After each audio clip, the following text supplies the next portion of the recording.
God's children. We are His people. We are His light in the world. We have been chosen. Welcome to the Joy of the Lord Show. This week's show is brought to you by the RIC Church, anonymous donors, and supporters and viewers like you. Our musical director is Christian Coffield. And now, to introduce this week's special guest, it's your host, Father Richard Hill. Welcome. Welcome to the Joy of the Lord Show. Thank you for having us into your hearts and into your homes. Come with us on this 30-minute journey into the joy of the Lord. Today, we're going to start by giving Miss Lammy Pie, that movie star, her time. The children have told me another joke that they said Lammy Pie wanted told. Problem is, Lammy Pie has lost her skunk stole. Somebody stole Lammy Pie's stole. But that's all right, because the children told me that they called, if you watched the show here a while back, her friend Allie, the alligator, who makes his living finding things. He's an investigator. And he says he's going to get wind of that, who took that skunk stole, and he'll probably have it back pretty soon. But anyway, so she brought on the program one of her friends, Fuzzy Bear. I don't name these, the kids do. So Fuzzy Bear, this joke is about Fuzzy Bear. And Fuzzy Bear wants to know, what do you call a bear with no teeth? What do you call a bear with no teeth? Now, I have to add that this is about Fuzzy Bear, so I have to tell you, he's got good taste, too. That's another little clue. What do you call a bear with no teeth but good taste? Well, I'm going to go ahead and tell you so I don't forget later and get in trouble with the kids again. You call him a gummy bear. A gummy bear. There you go.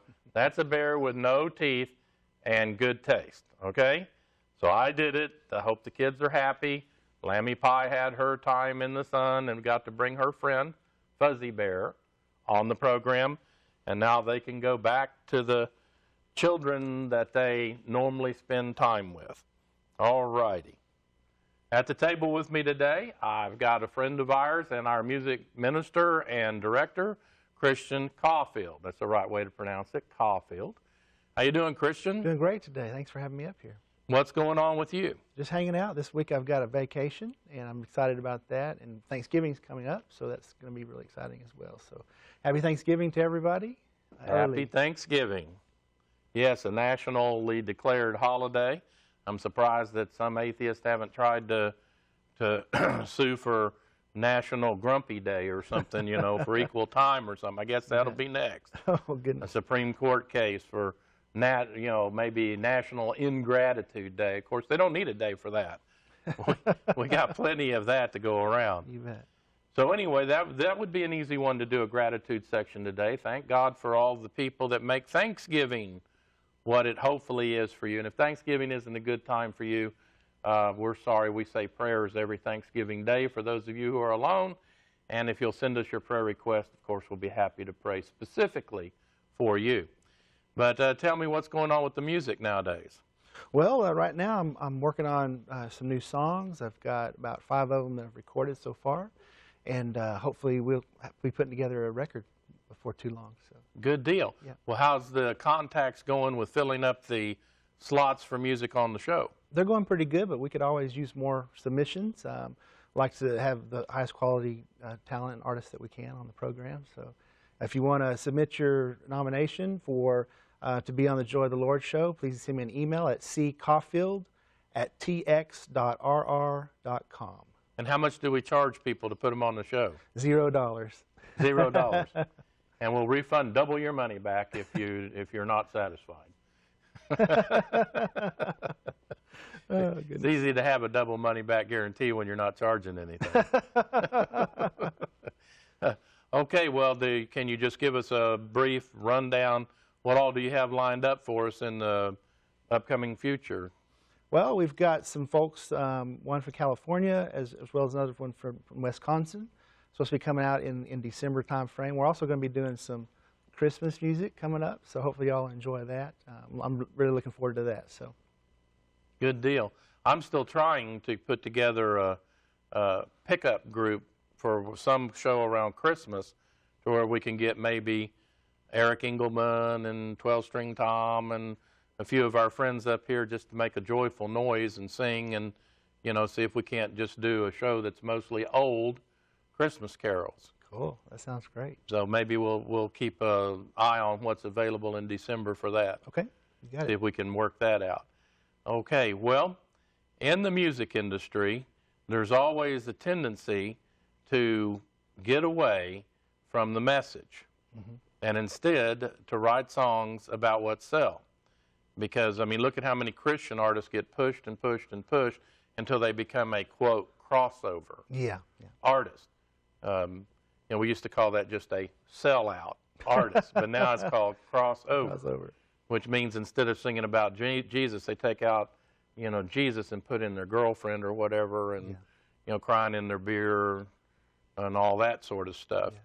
I was drunk today. My mama got out of prison and all that sort of thing. That's just horrible, horrible stuff. You bet. You know what happens when you play country and western music backwards? What's that? You get back your boat, your wife, your children, your house. You get everything back. That's great. So most Christian music is better if you play it backwards, get all that stuff back so you don't lose it. There are some Christian some country and western artists that are playing more happy songs these days. I'm glad to see that. Yeah. But there's still plenty of them playing woe, despair, and agony on me. If it weren't for bad luck, I'd have no luck at all. You remember the old hee-haw song? Yeah. Okay. So it sounds like you've got a pretty good lineup coming for us, pretty good lineup of entertainment, at least into January or so. Yeah. Okay, good deal. And we have some artists that we're going to ask to come back. You bet. See how they're progressing, see how they're doing, and so on. Yeah, a lot of them have CDs they're producing and songs, so it'll be exciting to be able to announce their new albums and so forth. Good deal. And you're keeping up with them. Oh, yeah. So the people that we've had on the show, we're keeping up with them, and a lot of them are hopefully keeping up with the show, too. You bet. Good deal. So we are sincere about that. Local artists, send us a demo of songs that you write or do, and we'll see about maybe putting you on the show. Okay, I've covered that. That's the commercial spot for today. We got it pretty well covered. Tell me, in your Christian walk, what is bringing you the most joy here recently? Well, that's interesting. Well, recently I used to read the scriptures in the morning in the first, when I first get up and pray, and then I quit for a while, just prayed, and then now I felt like the Lord was telling me that I needed to read the scriptures. So I'm really getting a lot out of that each morning. First thing, try to go and read the scriptures and pray, and the Lord's just been filling me. So it's really interesting. That fits a pattern that we see quite often. You remember how many people you've heard me either in counseling or in classes or so on saying, well, are you doing this and this? No. But back when you were doing it, it helped your walk with the Lord, yes. And you felt better, yes. And so, of course, then you quit, right? Right. You know how many times we go over that? Yeah. And it's just simply that people, they a lot of times don't have the environment encouraging them to continue in something they know is going to help them until it becomes a habit. You need to encourage yourself, or you need to get accountability buddies, or get somebody that's going to help you and call you up, or get a fat priest like me to give you a hard time if you don't do it. You bet. You're lucky that way, aren't you? I sure am.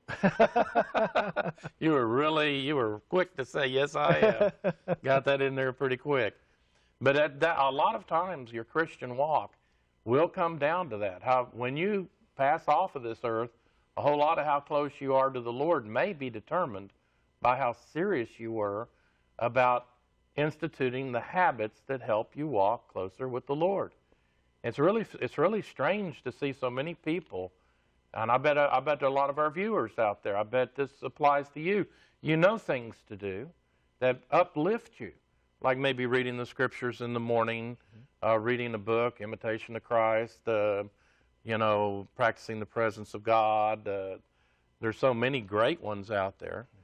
Daily devotionals. There's so many really wonderful ones. And instead of that, why we just get in the routine of getting up and having to stumble out and get to work and hurry up and pay the bills. And, that's where the seed, I really worry about that for people I love, which is all of you, because remember the parable of the seed? The Lord said, the worries of the day come up and choke out the seed. And boy, I don't know how you can get any closer to applying that than, well, I know to do this, and I know to do that, and I know to do this, and I know to do that, because it feeds me, but I'm just so busy I forget. And it's really like I told one young lady today. I told her just today, I think you heard some of it. I told her, I said, there will always be something else to do. Don't fool yourself. If there's something you're not doing it. If it continues over a long period of time, oh, well, I would go to church, but, Mary over here, her husband left her and she needs company. Yeah, she needed company last night, tomorrow night, and the night after, and next Wednesday and Thursday and all that, but church is on Sunday morning. So exactly there'll always be something else. And so what's really important to you is what you choose to do. And if you find over a long period of time you're not doing what you say is important to you, then you're lying to yourself. And you need to back up and pray and ask the Lord to come and search your heart and try to change you there. Because evidently you've tried and it hadn't worked. All of us are aware we need to get closer to Jesus, aren't we? Oh, yeah, big time.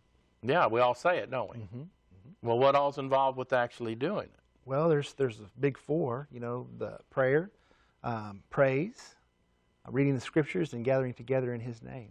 Okay, I've known people that have done, one or two or three of those and just been like little devils themselves. So what's the difference? I mean, how come some people do those things, they grow closer to Jesus? Some people do those things and they grow closer to their pride and thinking how great they are. Yeah, I think it has to do with the condition of the heart.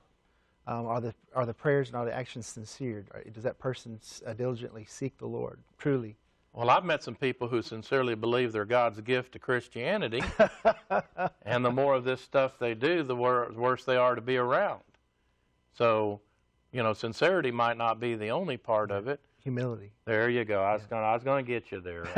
I was going to corral you around and close the gates until that was the only window left to jump through. You bet. Humility. Well, how do we have humility in these things, prayer and praise and so on? How do we have humility in it? Well, one way is through authority, making sure that your authorities are blessed what you're doing. Mm-hmm. That's one way.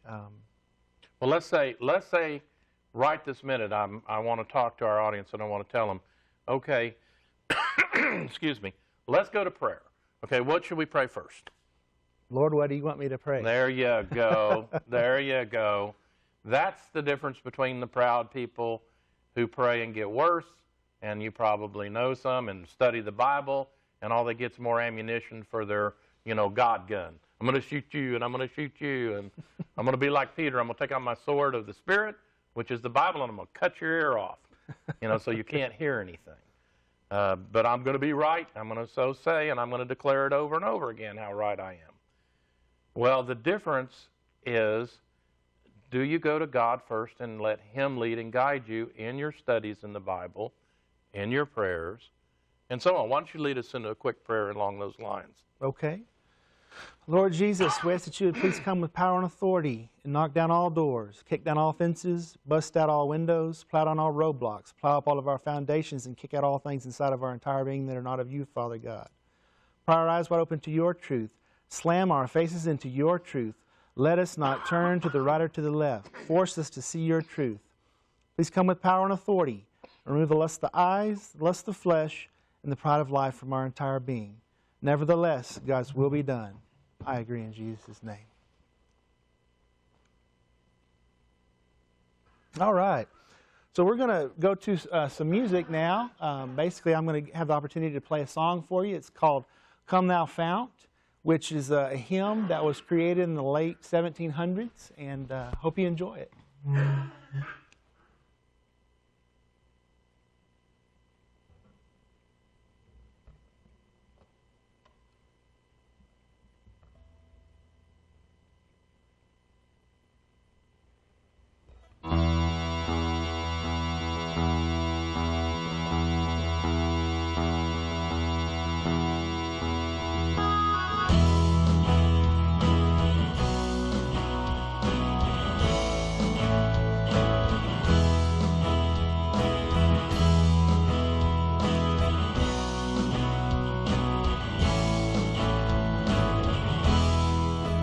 Come thou fount of every blessing, to my heart to sing thy grace. Streams of mercy never ceasing, call for songs of loudest praise. Teach me song, many a sonnet, sung by flaming tongues above. Praise thy mount high, fixed upon it, mount of thy redeeming love.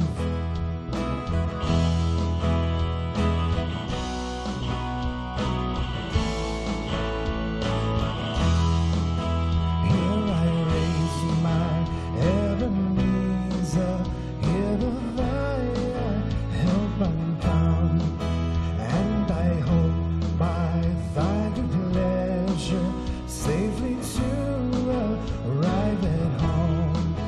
Jesus saw me when a stranger, wandering from the fold of God.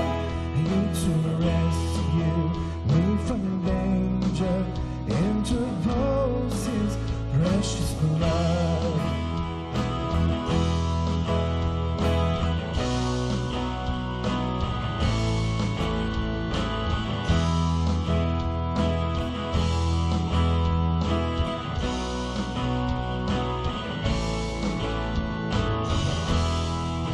All to grace, how great a debtor daily I come straight to thee.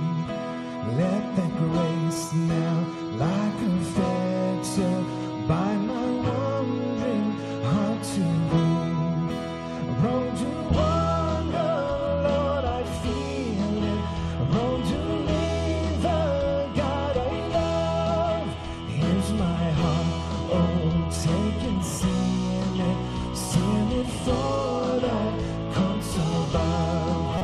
Here's my heart, Lord, take and seal it for thy courts above.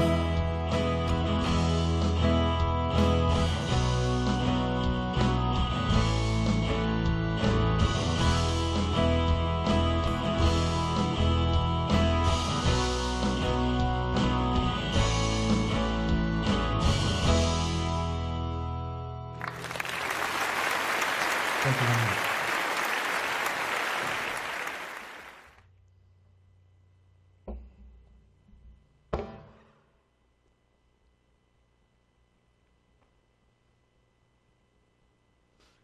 So as we wait for Father Hill to potentially come back, I'd like to go over a couple of things.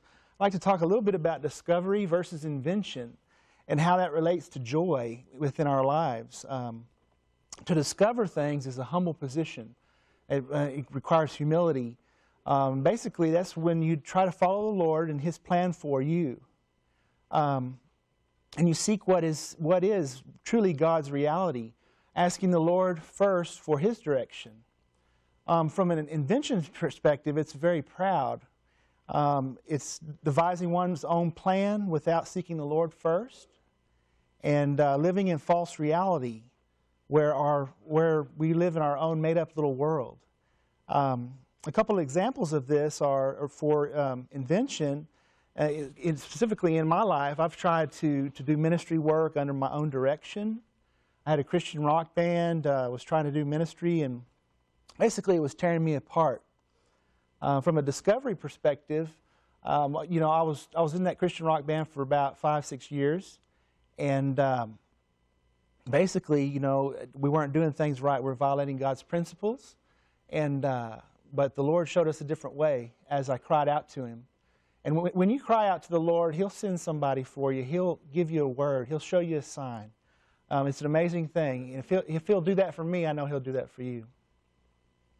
So from a discovery standpoint, after basically the Christian rock band was burned to the ground, I began seeking the Lord and more of His direction, which led me to play hymns, Christian hymns, for the elderly for the past 7.5 years. Basically, getting to be part of also with that, I got to be part of this show, to be the music director. It took a while for this to come about, but it's been a very positive experience for almost the last year. We started in roughly March of 2014. We're rounding out the end of this year for 2014.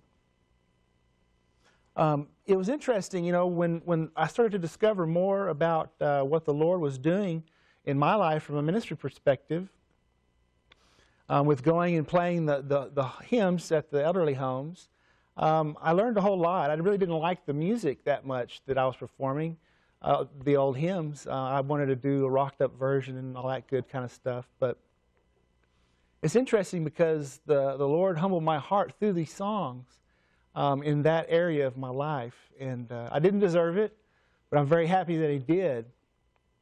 And He spiritually rewarded me along the way, step by step, each concert, each performance, as I sought to pour out my love for Him and for those around me and diligently seek Him. His presence has been known in my life at those particular events.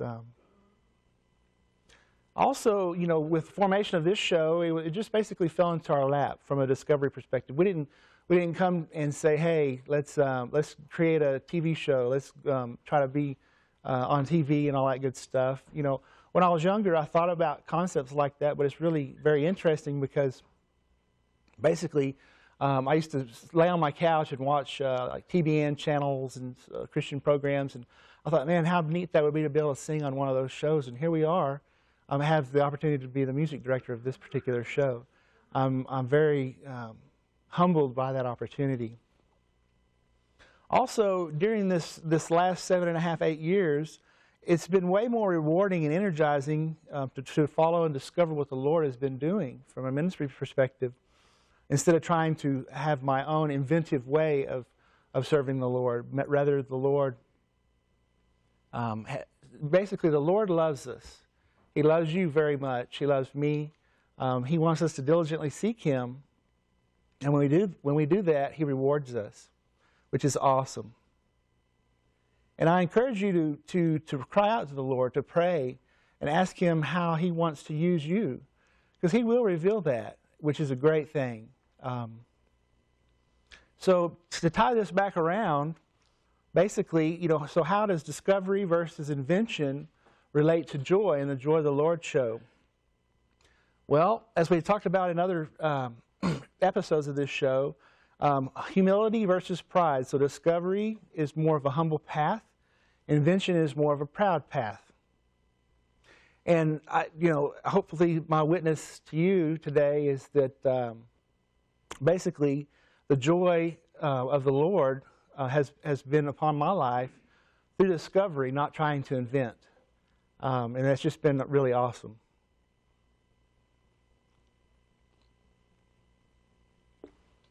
Excuse me. Well, I hope you enjoyed the song today. Appreciate that. And discovery versus invention, we want to reiterate that, how that relates to the joy of the Lord. You can have more joy if you discover what the Lord has for you rather than inventing it. And with that, I'd like to close today. I'd like to say thank you for watching. Thank you for all your time and attention. And we'll see you next week. God bless.